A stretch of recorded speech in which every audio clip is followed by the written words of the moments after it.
Welcome back to Augmented Voices, the show that dives into the ever-evolving world where AI and human creativity kind of collide and collaborate. Yeah, it's getting hard to tell where one ends and the other begins sometime. Totally. And that's exactly why we're here to help you make sense of it all.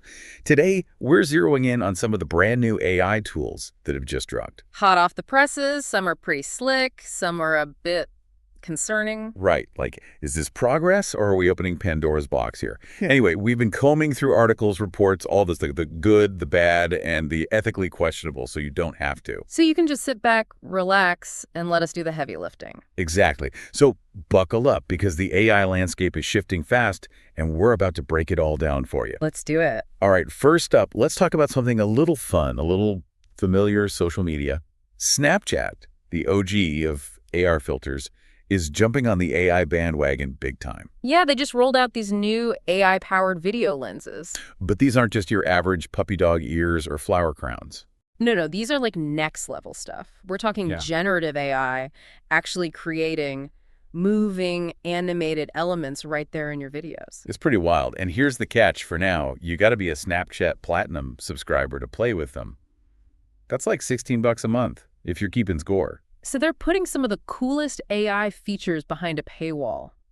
Interesting strategy, right? Yeah, I mean, it tells you something about how Snapchat is thinking about AI not just as a fun add-on, but like a core part of their platform moving forward. And it's worth noting, they're not just licensing AI tech from someone else. They actually built their own in-house generative video model to power these lenses. Oh, wow. I didn't realize they went that route. Yeah, it's a big deal. It shows they're serious about owning this space. The initial lenses they launched with are a good example, too.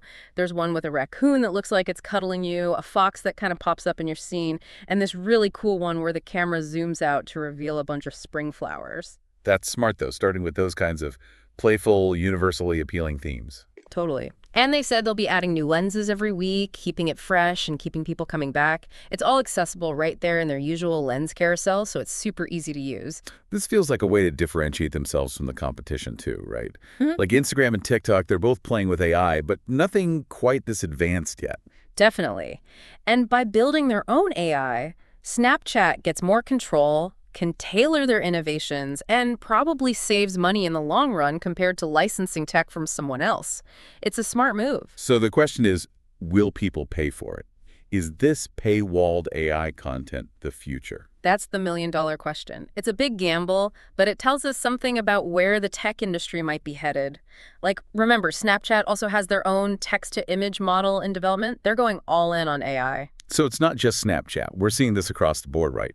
Companies wanting to own and control their own AI rather than relying on the big AI cloud providers. Big time. It's all about independence, customization, and, let's face it, competitive advantage. It'll be interesting to see how this all plays out. All right, let's shift gears a bit from fun filters to something that could have a much bigger impact, especially for creatives. Let's talk about Moon Valley. Yeah, they just released this new AI video generator called Mirai, and it's stirring up a lot of conversation. Because unlike a lot of the AI tools out there, Mirai was trained on a library of content that Moon Valley either owns or has licensed. And that's huge, right? Because so much of the controversy around AI video generators is that whole copyright issue. Like, are they using copyrighted material without permission to train their models? Exactly. Think OpenAI's Sora or Runway's Gen 2. Those have triggered lawsuits and a lot of anxiety among artists and filmmakers. Because no one's quite sure where the legal lines are yet. Right. But Moon Valley is trying to sidestep all that by being very upfront about where their data comes from. They're licensing it, kind of like how Adobe does for Adobe stock. And I think that's super interesting, that they're trying to address the legal and ethical concerns right out of the gate. Yeah, they're betting that being legally clean will give them a leg up in the market.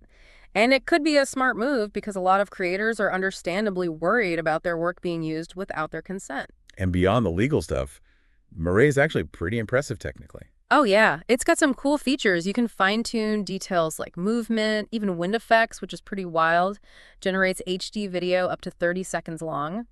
And they've built in all these safeguards to prevent people from generating NSFW content, celebrity deepfakes, or images of people without their permission. So they're trying to be responsible, which is good to see. It's definitely a step in the right direction, especially given the potential impact of AI on the creative industry. Right, like there was that Animation Guild study in 2024 that basically sounded the alarm about AI possibly taking jobs away from animators, filmmakers, all those folks. And a lot of artists are worried about their work being used to train these AIs without their knowledge or compensation. So, Moon Valley is trying to address those concerns head-on, offering an opt-out for data usage, the option to have your content deleted, and even legal protections for their customers. Which is definitely a good thing. I mean, this whole generative AI video market is getting crowded fast. You've got the big players like Google and OpenAI, and then all these startups like Runway and Luma.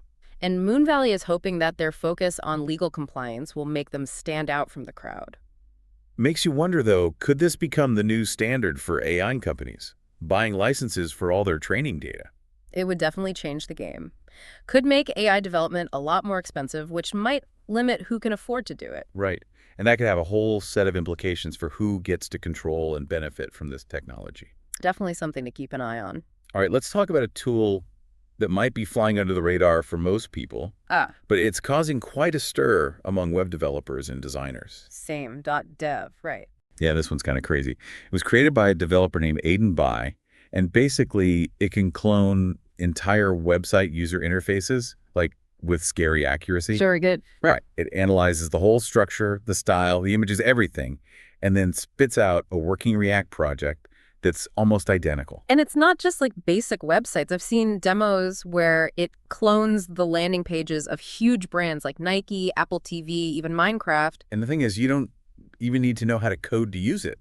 You can tweak the design using simple text prompts. So imagine you could essentially copy the look and feel of any website you want just by typing in a few words. And then export the whole project, and boom, you've got a website. The potential applications are pretty obvious, right? Like for UI prototyping, competitive analysis, or even just creating a site that looks just like another one that you think is really effective. But, and this is a big but, there are some serious legal and ethical red flags here. Oh yeah, like a whole parade of red flags. I mean, first of all, directly copying logos, images, and branding, that's straight up copyright infringement in most cases. And even if you're not copying the exact assets, just replicating the overall UI design for commercial purposes could still be legally problematic. Especially if you're trying to trick people into thinking your site is actually the original one. Yeah, like creating scam websites or phishing pages, that's obviously illegal. The legal side of UI design copyright is pretty murky, though. It is. Like, basic layouts and common design patterns, those aren't usually protected. But when a UI has unique, distinctive elements that are part of a brand's identity, that's where you get into tricky territory. A tough call. And you know, Same.dev does have limitations. It works best with those simple landing pages, but it struggles with complex web apps like Airbnb. So good news for Airbnb, I guess. Right. But the thing is, right now, Same.dev is free to use with unlimited cloning. Which is kind of crazy when you think about the potential for misuse. It's just so accessible. It definitely makes you think. Where's the line between getting inspired by someone else's design and straight up ripping them off? And what responsibility do developers have when they release these kinds of tools? Do they have a duty to prevent misuse? Huge questions. We're going to need some answers soon because AI is only getting more powerful. Okay, let's talk about something that could totally upend the world of online advertising. Captions Mirage. This one's interesting. It's an AI model specifically designed to create user-generated content, or UGC, for ads. And UGC is gold for marketers, right? Absolutely. Yeah. Because people trust other people more than they trust brands. So UGC feels more authentic, more relatable. But the problem is, getting genuine UGC can be tricky. It takes time, effort, you got to find the right people. And that's where Mirage comes in. It lets businesses create what looks like real UGC without having to involve actual humans. So you feed it a script or audio, customize the look of your AI spokesperson, their appearance, their background, even their emotions, and Mirage spits out a finished video with incredibly realistic facial expressions. Pretty wild, huh? It's kind of mind-blowing, and it has the potential to really change the advertising game. Big time. I mean, imagine being able to create tons of user testimonials or product demos without ever having to find real people to do them. It could save companies a ton of time and money, And it's just the beginning.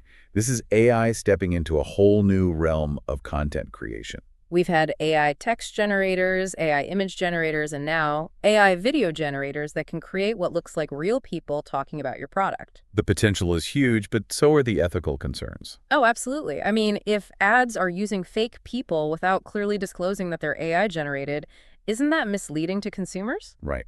And what about deepfakes? Could this be used to create fake endorsements or spread misinformation?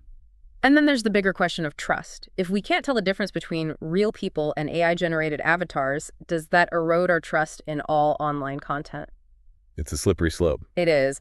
And while Mirage is specifically marketed for advertising, it's not the only platform out there doing this. Right. You've got Hagen, Synthesia, others that can create these AI avatars. So the question is, how do we regulate this? Do we need mandatory disclaimers? Do consumers even want this? It's a conversation we need to have, and fast, because this technology is only going to get more sophisticated.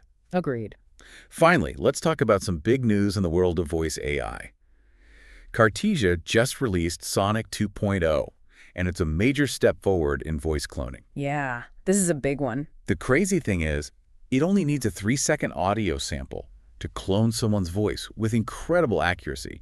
Accents, nuances, everything. And that's a huge improvement over previous voice cloning tech, which often needed much longer recordings. Right, and they have this turbo version with ultra-low latency, which means it can basically work in real time. Which opens up a whole bunch of new possibilities, right? Really? I mean, they're not just claiming this is good either. Human evaluators actually preferred Sonic 2.0's output over its competitors. Which is impressive. And you know they're serious about this because they just raised $64 million in funding to expand and keep researching. So the question is, what are they going to do with all that money and all that tech? Well, the potential applications are huge.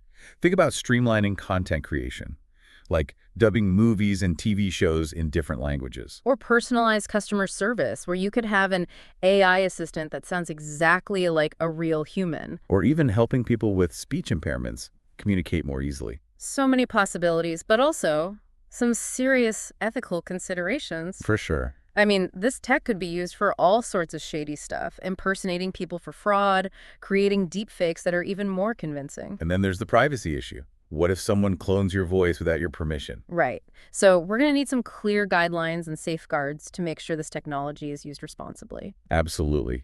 And I think that's a good note to end on.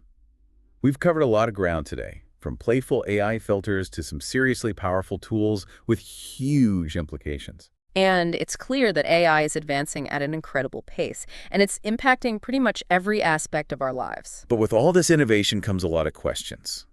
How do we balance the benefits of AI with the risks? How do we protect our rights and our creativity? How do we ensure that AI is used ethically and responsibly? And these aren't easy questions to answer. Nope. But there are questions we need to keep asking as we navigate this rapidly changing landscape. Because AI isn't going away, it's only going to become more integrated into our world. So it's up to all of us to shape how that future unfolds. To make sure that AI is used to empower us, not exploit us. Exactly. And that's what Augmented Voices is all about, exploring that intersection of AI and human collaboration, the good, the bad, and everything in between. So keep those questions coming, keep those conversations going, and join us next time as we continue to dive into the fascinating world of AI and its impact on our lives. See you then.